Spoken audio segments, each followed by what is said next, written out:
प्रश्न 1, किसी पूर्ण संख्या में इकाई पूर्ण संख्या का योग करने से निम्नलिखित में क्या मिलता है? तो इसका उत्तर होगा पहला, जो कि है अगली पूर्ण संख्या।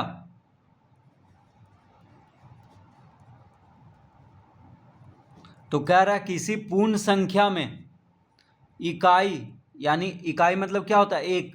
पूर्ण संख्या का योग करने से निम्नलिखित में क्या मिलता है? अगली पूर्ण संख्या। जैसे देखिए 10 में अगर 1 जोड़ेंगे तो क्या आएगा? 11 आएगा। ठीक है, तो 10 क्या है? पूर्ण संख्या है। तो पूर्ण संख्या में इकाई का मतलब होता है 1।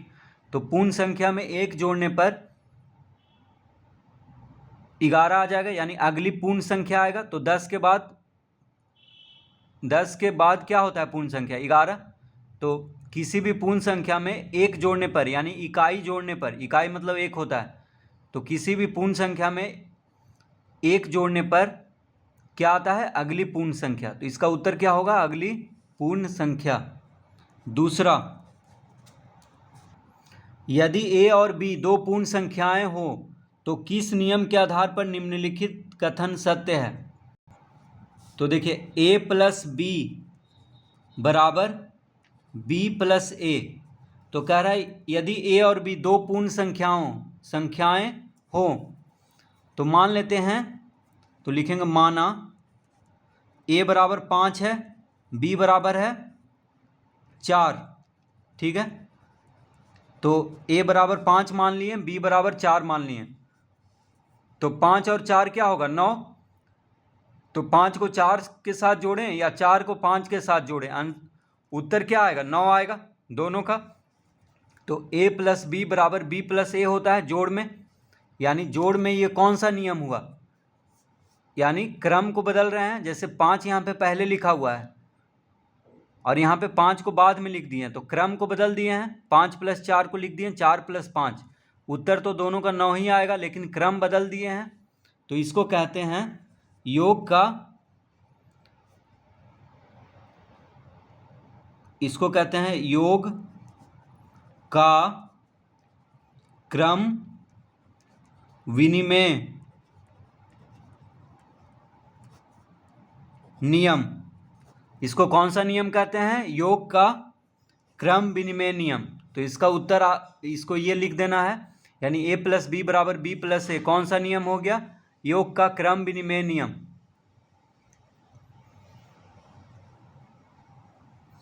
तीसरा,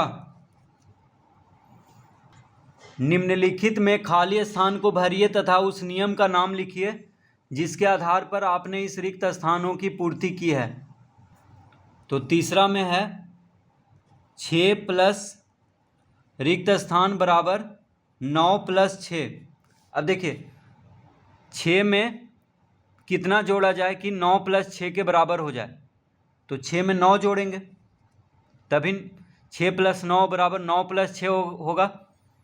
ठीक है, क्योंकि योग में क्रम को बदल देने से उसका उत्तर में कोई परिवर्तन नहीं होता है। तो 6 प्लस 9 कहें या 9 प्लस 6 कहें, दोनों का उत्तर 15 ही आएगा।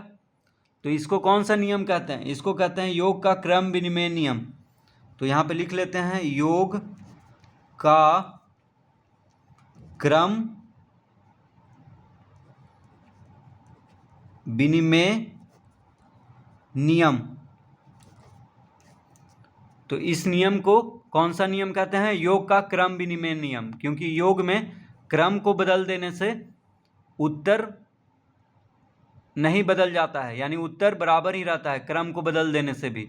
जैसे 6 को 9 के साथ जोड़ें तो 15 आएगा, या 9 को 6 के साथ जोड़ें तो भी 15 आएगा। तो ये हो गया दूसरा प्रश्न और ये हो गया तीसरा प्रश्न।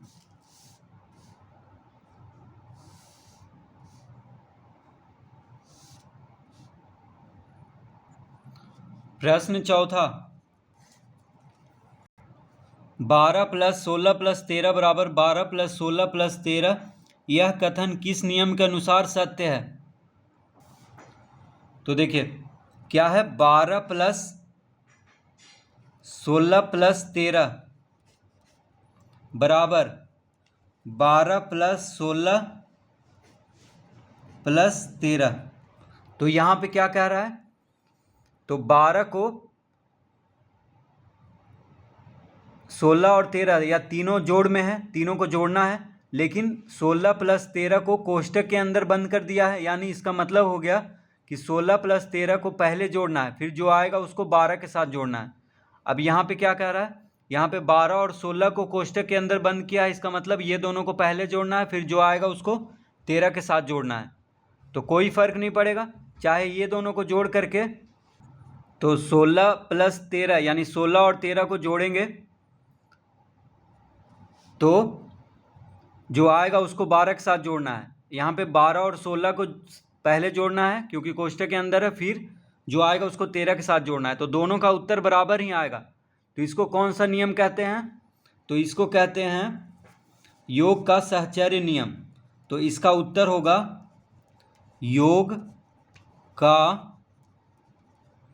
साहचर्य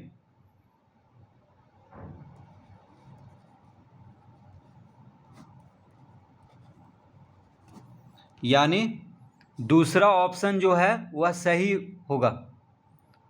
तो ये कौन सा नियम के अनुसार सत्य है, तो योग का साहचर्य नियम के अनुसार, क्योंकि योग में 3 संख्याओं को अगर जोड़ना है तो पहले किसी को भी जोड़ें, पहले किसी को भी जोड़ें, कोई फ़र्क नहीं पड़ेगा। चाहे 16 और 13 को पहले जोड़ें फिर 12 को जोड़ें, या 12 और 16 को जोड़ करके फिर 13 को जोड़ें, कोई फ़र्क नहीं पड़ेगा। तो इसको कहते हैं योग का साहचर्य नियम, क्योंकि दोनों का उत्तर एक ही आएगा। प्रश्न 5वां, यदि ए, बी और सी पूर्ण संख्याएं हो तो किस नियम के आधार पर ए प्लस बी प्लस सी बराबर ए प्लस बी प्लस सी होता है। तो देखिए यहाँ पे कह रहा है ए प्लस बी प्लस सी बराबर ए प्लस बी प्लस सी। तो यहाँ पे क्या किया है, कह रहा है कि यदि ए, बी और सी पूर्ण संख्या हो, तो पूर्ण संख्याएं हों तो मान लेते हैं, तो लिखेंगे माना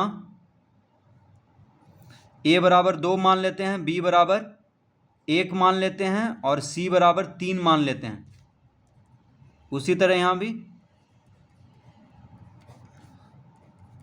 तो देखिए ए बराबर 2 माने हैं, बी बराबर 1 और सी बराबर 3। यहाँ पे भी ए बराबर 2, बी बराबर 1 और सी बराबर 3। तो यहाँ पे क्या है, बी प्लस सी को कोष्टक में कर दिया है, यहाँ पे ए प्लस बी को कोष्टक में किया है। तो कोई फ़र्क नहीं पड़ेगा, क्योंकि देखिए पहले बी प्लस सी को जोड़ करके फिर ए के साथ जोड़ेंगे, और यहाँ पे ए प्लस बी को पहले जोड़ेंगे फिर सी के साथ जोड़ेंगे। इसका मतलब 1 और 3 को जोड़ने पे 4 आएगा, 4 को 2 के साथ जोड़ेंगे तो 6 आएगा। पहले ये दोनों को जोड़ना है क्योंकि ये दोनों कोष्टक के अंदर है। उसी अनुसार इसमें भी देखिए 2 और 1 को पहले जोड़ना है, तो 2 1 3 और 3 3 6, तो दोनों का उत्तर 6 आ रहा है। इसका मतलब योग में पहले यानी 3 संख्याओं को अगर जोड़ना है तो पहले किसी को भी जोड़ें, 2 संख्याओं को, कोई फ़र्क नहीं पड़ता है। तो 3 1 को जोड़ करके फिर 2 के साथ जोड़ें, या 2 और 1 को जोड़ करके फिर 3 के साथ जोड़ें, तो उत्तर तो बराबर ही आएगा। यानी ए, बी और सी को तीनों को अगर जोड़ना है तो पहले बी और सी को भी जोड़ करके ए के साथ जोड़ें, या ए और बी को जोड़ करके फिर सी के साथ जोड़ें, दोनों का उत्तर क्या आएगा, बराबर आएगा। तो इसको कौन सा नियम कहते हैं, तो इसको कहते हैं योग का साहचर्य नियम। तो इसका उत्तर होगा योग का साहचर्य नियम। तो ए प्लस बी प्लस सी, यानी बी प्लस सी क्या है, कोष्टक के अंदर है, यहाँ पे ए प्लस बी कोष्टक के अंदर है, तो इस नियम को क्या कहते हैं, योग का साहचर्य नियम।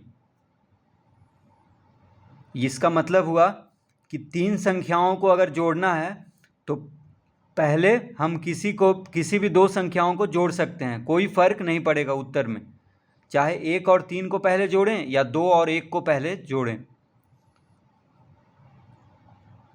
तो इस तरह से प्रश्न 5 हल करेंगे।